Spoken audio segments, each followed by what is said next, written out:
Salut à tous. Petit blabla du mois de mars. À l'heure où nous parlons, euh, j'ai donc quelques nouvelles au sujet de la Tamiya pour l'Eurocup. Il faut monter les rétros et l'aileron, il faut que ce soit peint.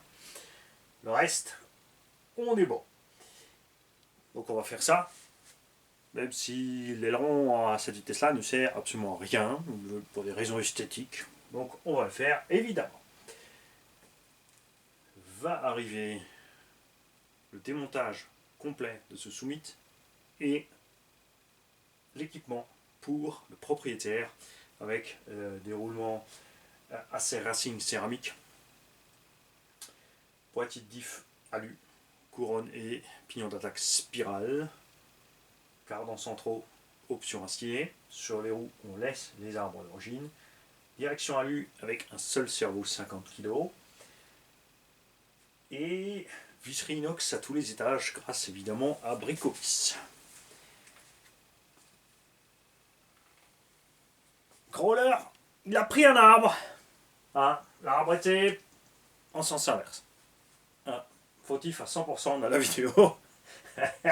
Donc j'ai commandé les pièces. En une trentaine d'euros de réparation, il me faut 2 triangles. Un supérieur et un inférieur, rien de bien méchant. Je n'ai toujours pas eu le temps de m'attaquer à mes Fox. Donc il y a le Fox 1 qui est là, qui sera passé en Formula Off-Road, donc avec l'équipement qui est là-dedans, le poids complètement en avant. Le Fox 2 qui est là, donc qui sera mis avec ses roues d'origine en crawler, les roues lestées. Avec des huiles de suspension plus dures. J'ai enfin reçu, elles ont mis du temps, mes 3 petites 1/24e VL-Toy que j'adore. Oui, j'en ai repris parce qu'elles sont géniales. Alors, selon le cas, là maintenant c'est l'exemple, on a 10 avant-arrière bien détendu qui fonctionne bien. On en a une ici, c'est celle que j'ai déjà vite testée, qui a le diff arrière qui va un peu plus dur, mais après un run, ouais, je fais un run sans vous le dire, ça commence déjà à se libérer, donc je ne vais pas me faire du mal à ouvrir, on va rouler les 3, quand elles seront bien rodées, ça va bien se passer, il n'y a pas de problème. Je n'ai pas encore pu tester les 2 Kakapit. Ça arrive, on a donc ici la TT1 et ici la version SC. La carreau de celle-ci est évidemment partie chez Elsace RC Body, que vous contactez par Facebook ou par mail. Il faut que je pense à mettre le mail dans le descriptif pour ceux qui n'ont, enfin tout comme moi, qui ne se servent pas de Facebook en fait. Que ça ennuie plus qu'autre chose. Là évidemment ils sont venus m'apporter la carrosserie, donc je l'ai, on va l'installer. La King Motor, on va continuer les essais, on est bien comme ça, j'ai mis un pignon plus gros. Il a été nécessaire de tailler la boîte radio pour passer le pignon plus gros. On a mis, je crois, deux dents de plus. 2 ou 3, je ne suis plus sûr. Parce qu'on était quand même en train de talonner sur la VMAX, ce qui n'est pas bon non plus pour la console. Le Monster X-Max Energy, une réussite. 4 packs, une merveille. Le moteur bug parce qu'il peut emmener vraiment définitivement des roues plus grosses et un pignon plus grand. Donc on est bien comme ça avec ces petits trous là, on a une vitesse acceptable, on a un bon 70 au compteur, 70-75, stable dans la prairie, comme dit avec les petits caoutchoucs de butée. Beaucoup m'ont demandé la référence de ces caoutchoucs de butée de chez Model Bau Metz, il n'y en a pas. Vous mailez, vous leur demandez les caoutchoucs de butée, ils vont le mettre au programme, laissez-leur le temps. Mais si vous mailez, ils sauront de quoi vous parlez, c'est pas un problème. Vous pouvez utiliser Google Translate, vous pouvez parler en anglais, ça va aller, ils vont s'en sortir, pas de problème. Carbone by J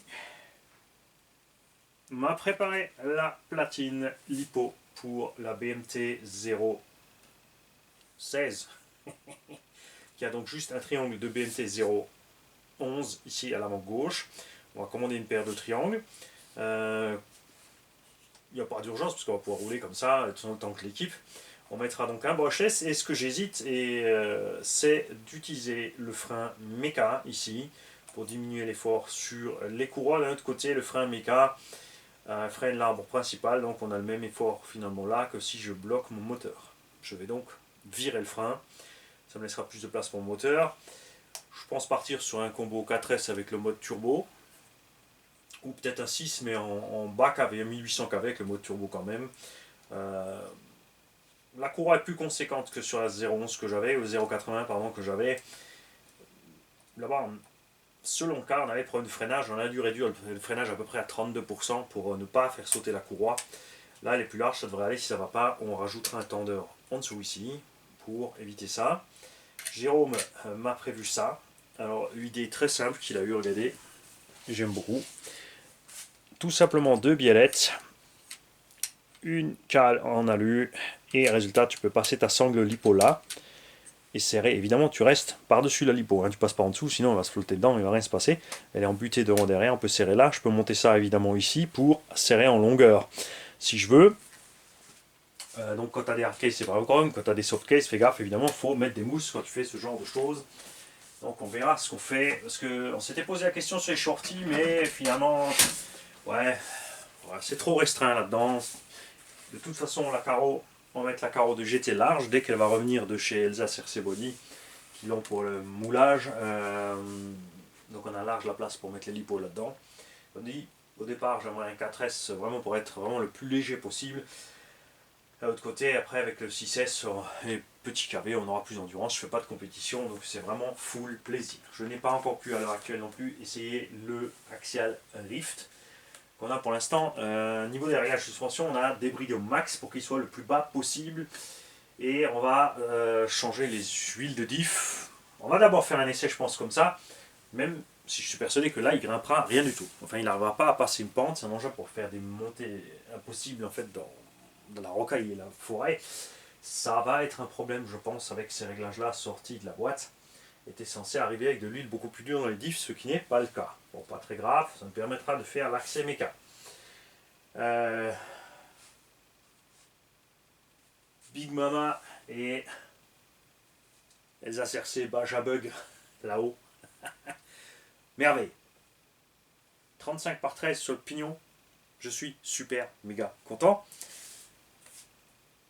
Avec le combo d'origine. Là, dans Big Mama, donc le 1100 kV au Wing, on est en 35 par 16.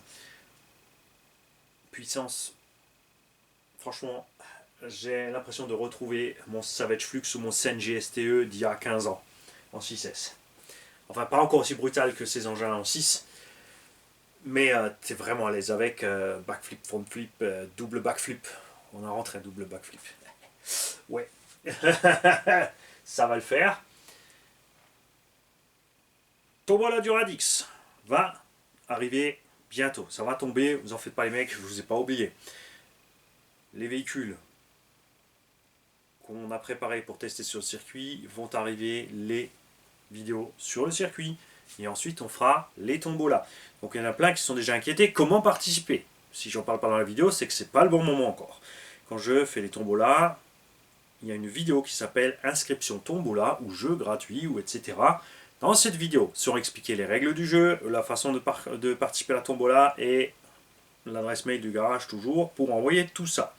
Adresse mail qui pour l'instant est en carafe volontairement, j'en ai trop. Pensez, enfin personnellement j'aimerais que vous vous concentrez, je voudrais que cette adresse mail en premier lieu serve pour les projets et les pannes. Ceux qui m'écrivent juste pour avoir une référence d'un truc ou n'importe quoi, faites-le dans les commentaires de la chaîne, ça sert. Pendant ce temps, le temps de visionnage tourne et ça sert à tout le monde. Vous voulez savoir le truc parce que je ne l'ai pas dit dans la vidéo. Si je le sais, je vous répondrai dans le com. Donc tous ceux qui se posent la question le verront aussi. Parce que là, je reçois trop de mails de petites choses. Tu vois, où tu as eu cette corne de cerveau, où tu as eu ce pignon, référence de ci, donne-moi la référence de ça. À un moment, ça devient du tout n'importe quoi. Il faut quand même rester un peu. Hein, faut que ça... Vous voyez ce que je veux dire, c'est rien de méchant.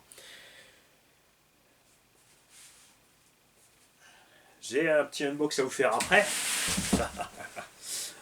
Vous avez déjà vu cet engin, c'est juste une autre version. E6, ETX, Rucus. Donc on l'a essayé tout le temps sur le solide, on l'a essayé sur le tout-terrain. J'apprécie toujours autant cette machine, franchement je suis vraiment content avec. C'est pour ça que j'en ai repris une et avec grand plaisir, je vous annonce qu'elle va faire un heureux grand comme ça. Il va chercher cet engin demain grâce au tonton. J'ai plusieurs batteries. On a donc la batterie qui était livrée avec l'engin et des batteries en plus. Donc ce petit haut, il va avoir le véhicule complet avec plusieurs batteries. Et je sais qu'il va se régaler. Pour mes radios Spectrum, puisque j'ai toujours la DX4S et DX4C, j'avais pris pour essayer, donc j'en ai repris parce que ça fonctionne, les SR3100 disponibles sur AliExpress à 8 à 9 euros pièce. Ouais, dans mes véhicules, j'ai plein de véhicules, et souvent aussi quand je fais les essais, je prends ma radio, donc c'est plus simple pour moi de mettre Spectrum partout. Pour tester, j'ai pris aussi ceux-là, ça c'est du récepteur aéro, c'est au même prix. Des CM703 Redcon DSMX, parce que ceux-là ne vont pas sur toutes les radios, les DSMX normalement ça va aller sur toutes les radios. On va tester, je vais binder avec les DX4S et DX4C.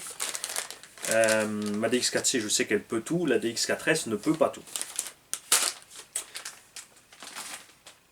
Comme ça, moi j'ai assez de récepteurs, je suis pas fan. Enfin, quand tu as beaucoup de véhicules, c'est vrai que ça fait rapidement un coup. C'est pour ça que certains constructeurs ne comprennent pas qu'on se tourne vers des radios pas chères comme Dumbo RC ou FlySky, où les récepteurs coûtent. Enfin, la radio complète Dumbo vaut 20 à 25 euros selon la version. Le récepteur coûte entre 8 et 10 euros.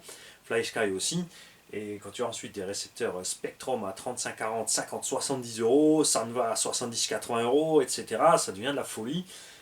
Parce que quand tu as 25 véhicules, moi je ne m'amuse pas à changer mon combo et mon récepteur d'une voiture à l'autre le jour où je vais vouloir l'essayer. Non, tous mes véhicules sont prêts à l'emploi. La plupart qui sont posés là ont même déjà la batterie à bord. Quand je veux partir, je chope la caisse, je pars rouler. C'est aussi simple que ça.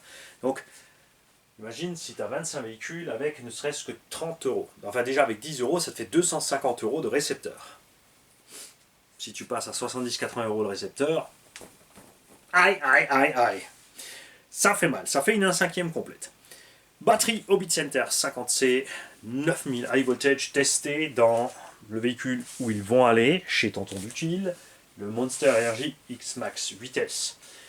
40 minutes, sans économiser les gaz. Hein, j'ai fait beugler le moteur, la vidéo arrive, vous allez voir, ça gueule. Nos problèmes batterie étaient tièdes à la fin de l'utilisation. Branché au chargeur, aucun déséquilibre. On était bien à 3,5, 3,51, 3,52 par cellule. Je les ai chargés en parallèle. Donc, un message de Tonton Pierre-Yves. Il a raison. Il a dit, si vous ne savez pas ce qu'est la charge en parallèle, touchez à votre tulle, laissez les mains dans les poches, achetez plutôt plusieurs chargeurs que de faire de la charge en parallèle et de tout bousiller. Tonton Pierre-Yves a évidemment raison, pour une raison très simple. Je vais vous répéter la manip. Il est impératif, quand vous branchez en parallèle, de vous assurer que toutes les lipos que vous branchez en parallèle soient les mêmes, donc même type, même fabrication. Et il est important de les passer sur le lipo-buzzer ou lipomètre ou ce que vous voulez pour vous assurer qu'elles soient toutes. Donc là, par exemple, j'ai chargé ensemble, les 12 cellules avaient bien, les 8 cellules pardon, avaient bien entre 3,5 et 3,54 volts. Donc on est au même taux de décharge. J'ai ensuite branché d'abord les prises de puissance. Comme ça, les batteries ont le temps de se passer courant l'une l'autre, parce qu'il y en a, comme dit, une cellule qui va être à 3,50, autre à 3,52. Donc les deux, on va dire, sur le papier cumulé, x 2 divisé par 2 égale 3,51 par cellule, donc ça s'équilibre tout seul. Ensuite, je branche les prises d'équilibrage, ensuite je mets en route. Si tu branches d'abord tes équilibreurs et que tu trouves avec une batterie qui est plus chargée que l'autre, tu vas balancer une tonne de C instantanément d'une batterie à l'autre. Tu vas évidemment l'abîmer, tu vas faire chauffer tes câbles, tu peux faire cramer ta plaquette. Donc, faites pas les kékés. Quand on branche en parallèle aussi, évidemment, le piège est que une des lipos est un mauvais contact sur le branchement du port d'équilibrage. Le chargeur, lui, ne sait pas qu'il y a 2 lipos ou 3 ou 4 ou 5. Lui, il charge jusqu'à ce que la résistance soit arrivée au taquet et il coupe. Donc, si tu en mets deux, qu'une des deux ici n'est pas branchée ou un problème de contact, il va équilibrer celle-là, mais ne saura absolument pas où est celle-là. Tu as donc un risque s'il y a quoi que ce soit ici. Donc faites très attention. Donc soit tu es consciencieux, méticuleux, et tu fais attention, et tu fais les choses dans l'ordre, et tu réfléchis avant de brancher tes batteries, ou, comme le dit Tonton Pierre-Yves, tu prends plusieurs chargeurs, et tu joues pas à l'apprenti chimiste avec tes lipos.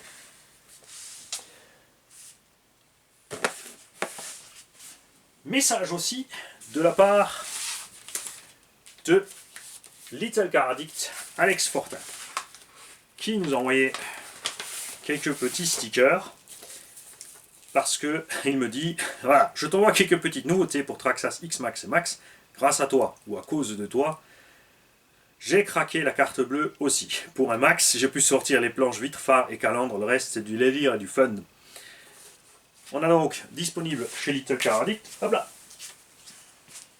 la LCA, www.littlecaraddict en un seul mot.fr, la planche pour Traxxas Max, des variantes du logo du garage que vous pouvez commander chez lui. Vous pouvez dire, voilà, je veux la planche avec le sticker Mani, le taureau, tout le tralala. Si t'aimes pas la chaîne Mani RC Garage, tu peux aussi lui demander de faire le taureau assis sur le logo du garage. Tu vois, c'est pas un problème. Tu as le droit de t'exprimer librement dans ce pays. Quoi, vous sentez une connerie à venir? Eh ben oui, il y a une connerie qui va arriver. Donc, la planche de sticker X-Max Monster Energy avec les logos du garage en vert, le pourtour du lettrage en vert. Pour ceux qui veulent s'en refaire un, tout est dispo chez lui. Et très important, donc la suite du mot qui vous regarde tous, très chers abonnés. Je voulais surtout te remercier pour toutes les fois où tu me cites dans tes vidéos ainsi que les vidéos où tu demandes aux personnes de m'envoyer des fichiers suite à vos paires de sauvegarde. J'ai reçu plein de mails, environ 50 les 12 premières heures.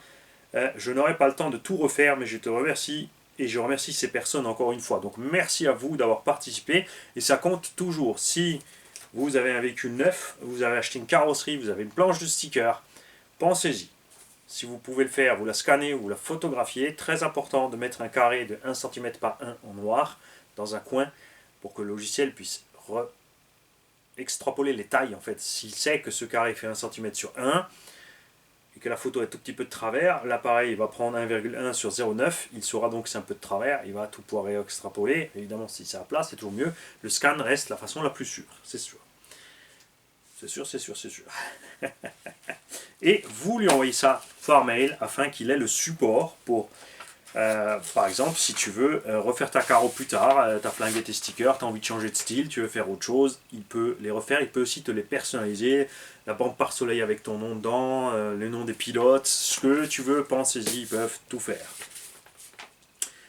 Faut juste demander, il faut avoir les idées, il faut avoir un minimum évidemment les dimensions, pensez-y quand vous faites des demandes personnalisées. Il faut les dimensions des choses, sinon ça ne peut pas fonctionner. C'est clair. Et si tu es cité souvent ici, Alex, c'est pas